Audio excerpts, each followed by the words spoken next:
As we're so used to using digital technology these days, I'd like to show you this beautiful image of a forest path. It's quite beautiful, isn't it?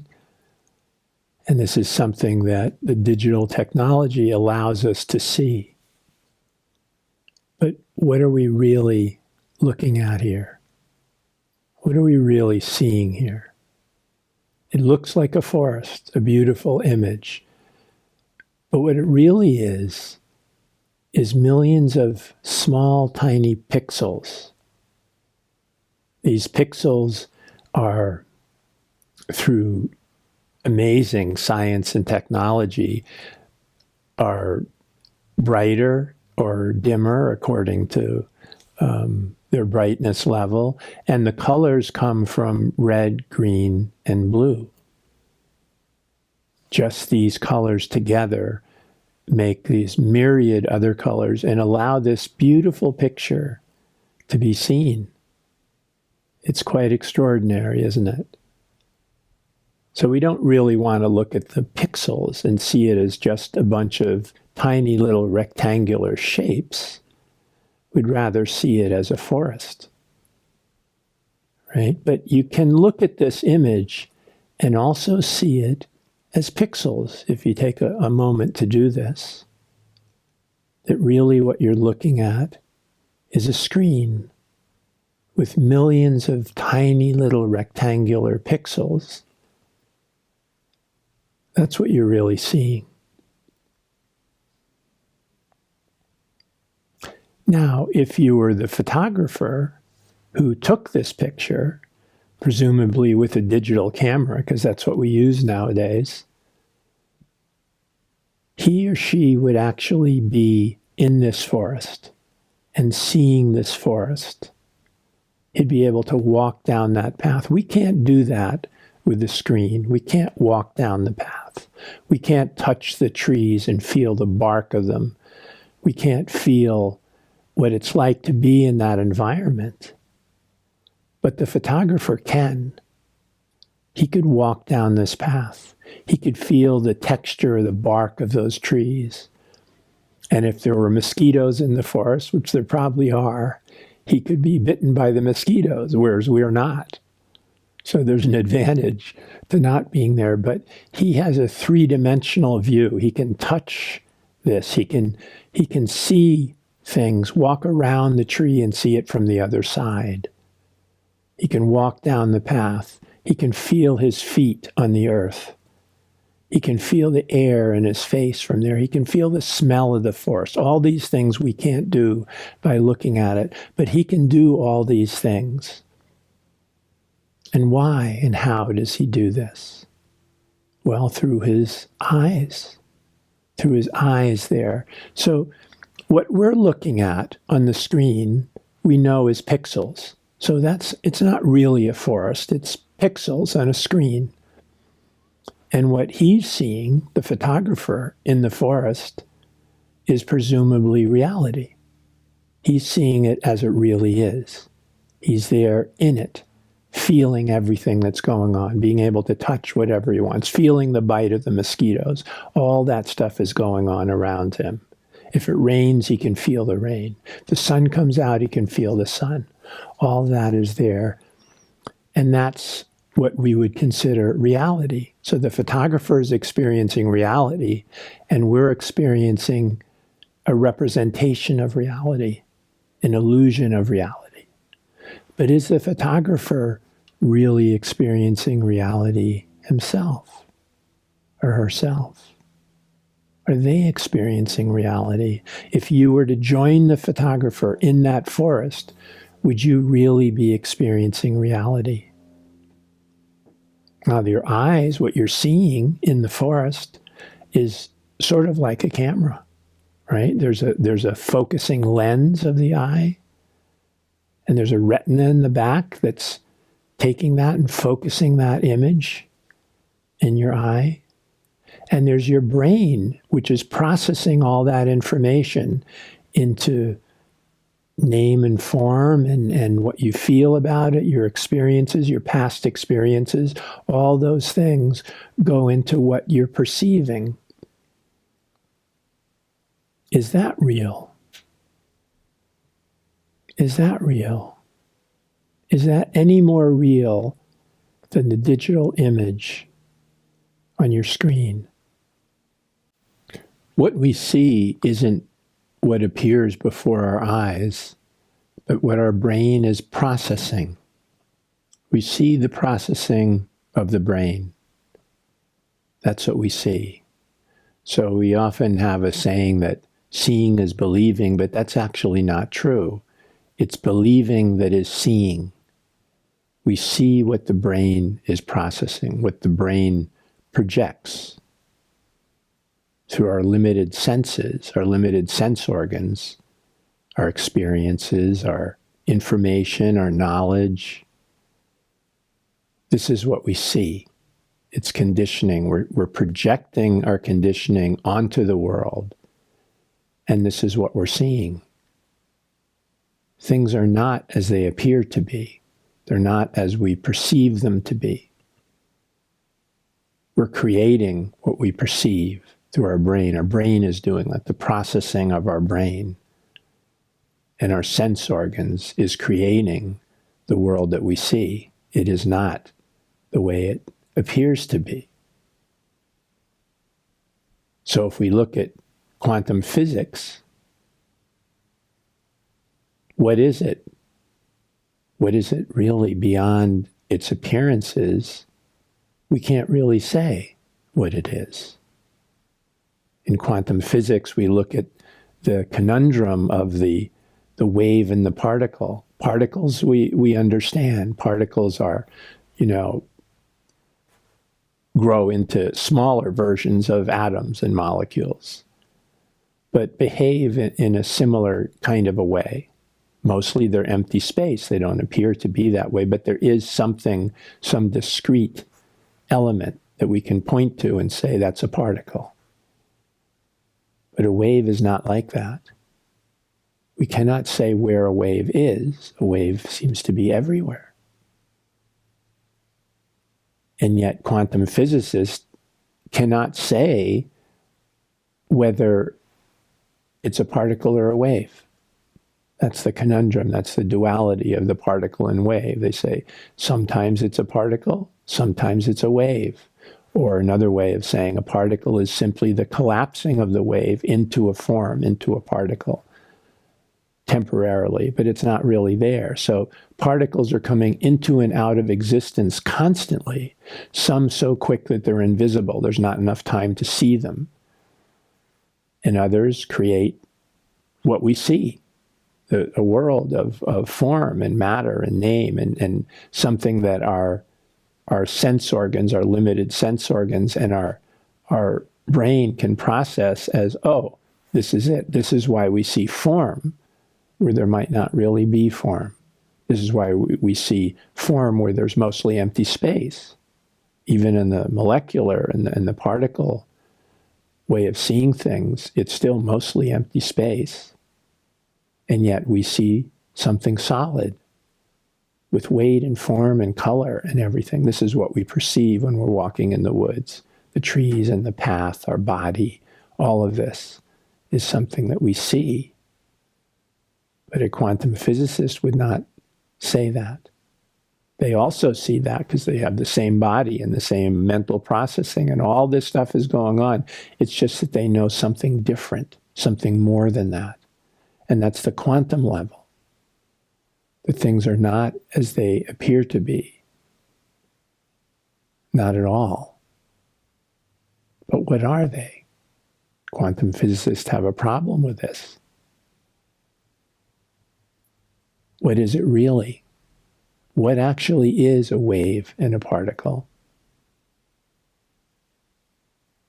Even here, quantum physicists can't say. It's like a Zen koan. We really don't know.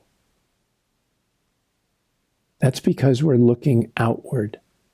We're looking outside ourselves to discover reality, to discover what the world is. And in our very naive way, if we're naive and very uninformed about science and the discoveries of reality that have come through science, we can say seeing is believing. If I see it, then it must be true, which science has shown us is completely untrue. What I see is not what appears to be. What I'm seeing is more like a mirage in the desert. I'm seeing the mirage of water when it's not really there, it just appears to be. And this is what we see. The processing of my brain is showing me that there's water, when in fact there is no water. And if we've ever been in the desert and seen a mirage or on a street on a hot day, we can see that there is no water there. When we walk closer to it, it disappears. There's no water. It just appears to be water. And this is the way the world that we see is. It's a mirage. It isn't real. It's not reality. Although we can experience it as such and act in it as such and use it as such, it isn't real. So what is real then? If even quantum physicists can't tell us what's real, and certainly we know from science that our eyes can't tell us what's real, our thoughts can't tell us what's real, then what is reality? What is real? Well, here we need to go in. We need to have a deep look in, beyond our thoughts, beyond our knowledge, beyond quantum physics, beyond all of it. If we want to find what's real, we have to do a deep search within and let go of everything that isn't real, which is everything we know, everything we perceive, everything we think, everything we believe. That's all not real. So then what is real? Well, that we have to find within. We can't find it out in the world. There are just more mirages there. Even in quantum physics, the wave and the particle are also mirages. It's all mirages. So we have to go deeply within, beyond the mirages, and we find what is real. What is reality? It's you and me. We are reality. Everything we see is reality. It's just not what it appears to be. And we are that same reality, that inseparable reality, the undeniable, inseparable, limitless, infinite, eternal reality. This is what we know from all the enlightened sages throughout the years. For thousands of years, they've tried to tell us this. The way to find reality is not out in the world, not outside ourself. And I include our thoughts as outside ourself. We have to go much deeper than thought, much deeper within, the backward step. And here we are, real, true, reality itself. What can we say about this reality itself when we experience it? Nothing. There's nothing we can say about it.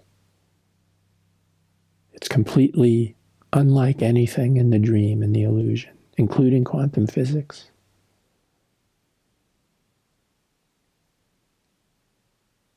We can only say what it's not. It is not limited. It is not separate. There is no separation in it at all. There is no identity. There's no I in it.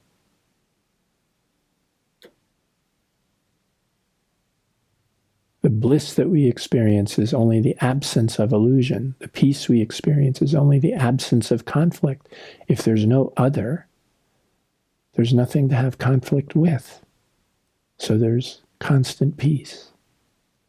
But it's not as something, it's the absence of the illusion of separation. Bliss is the absence of the illusion of separation. Love is the absence of the illusion of separation. That's why these don't change. But they're not things. There's no thing in this. Nothing that we can name. Even peace, bliss, and love are a misunderstanding.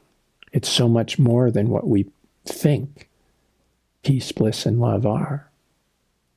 It's actually the absence of the illusion that gives us this experience. And who is having this experience? There is no one. There is no thing to have this experience. It just is. This is what we call pure being. Pure being. Not someone who's being. Not something that's being. But being itself. Without a something. Without an other. Without a self and other. Without a subject and object. Just pure being. Pure, unfettered, limitless being. This is the nature of reality. So quantum physics, quantum physicists are doing a wonderful job in their search for truth, search for reality, and running up against this insurmountable koan, this unsolvable mystery that they're constantly coming up with is wonderful. Because the only place to go from there is within. If we look enough, it will stop our mind. The mind will hit a solid wall that it cannot go over or around. And at that point, it will stop.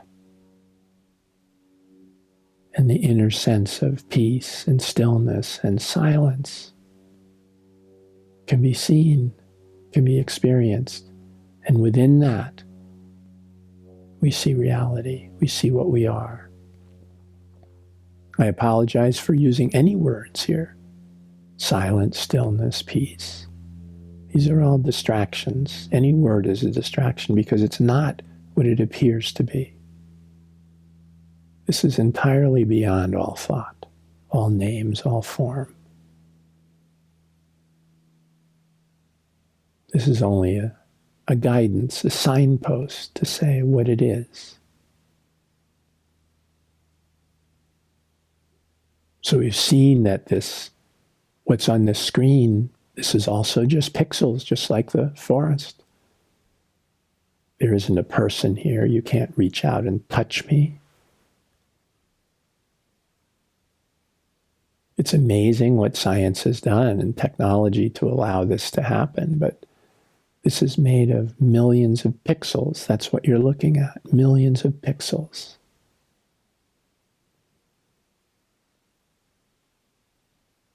And then if you could meet me, if you could come to Sedona, or I came wherever you were, and we met in person,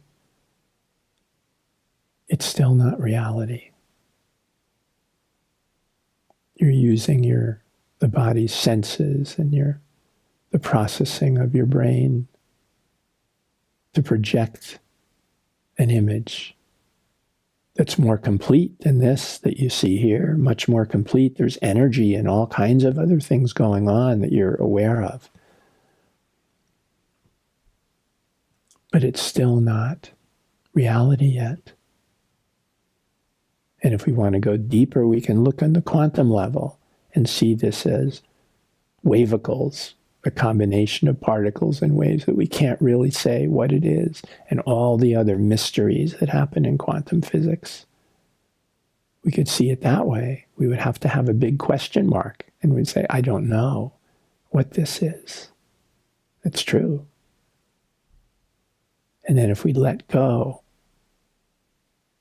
of quantum physics too, of everything before, and also quantum physics, let our mind become silent, still, unmoving. Experience deeply what's within us, our being itself. Then and only then can we really see what's going on. We can see this dream as the dream it is, wonderful, wonderful dream that it is.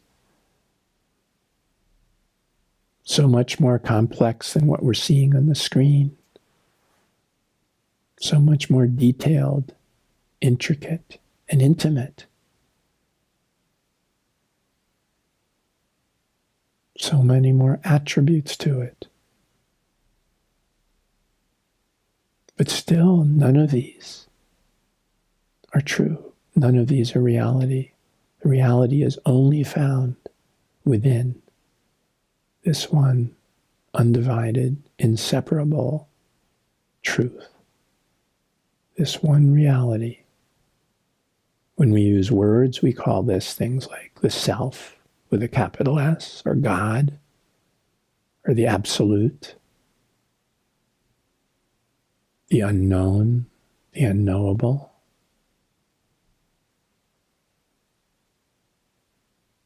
But these two are just words, all of them. They're pointers to something, but they cannot be it. It's so much more than this. And yet you are this. You are this. And because you are this,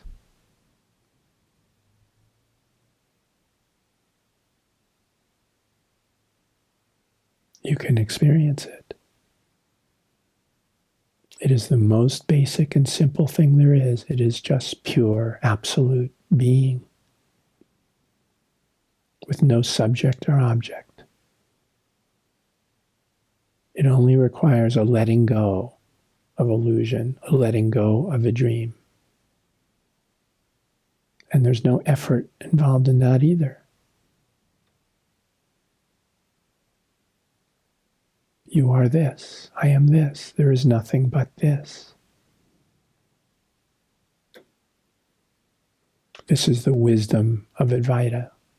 This is the wisdom of non-duality. This is the wisdom of all the great sages that have come to us through the ages.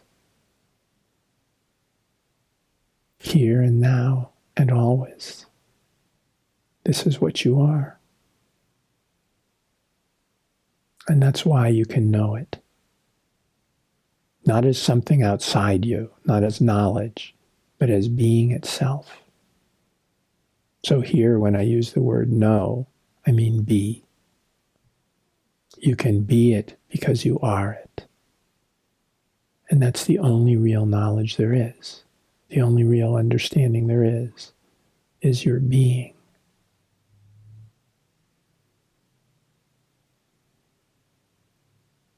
Everything else is a dream.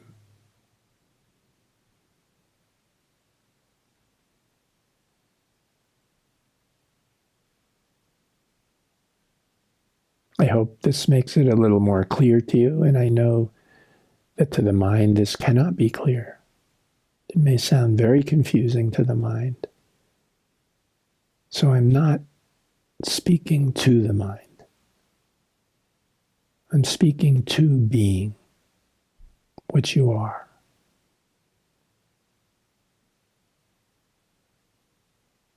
So let go of these words, my words, all thoughts. Find what is not any of them, what is beyond all of them, and yet always you, always present, always here.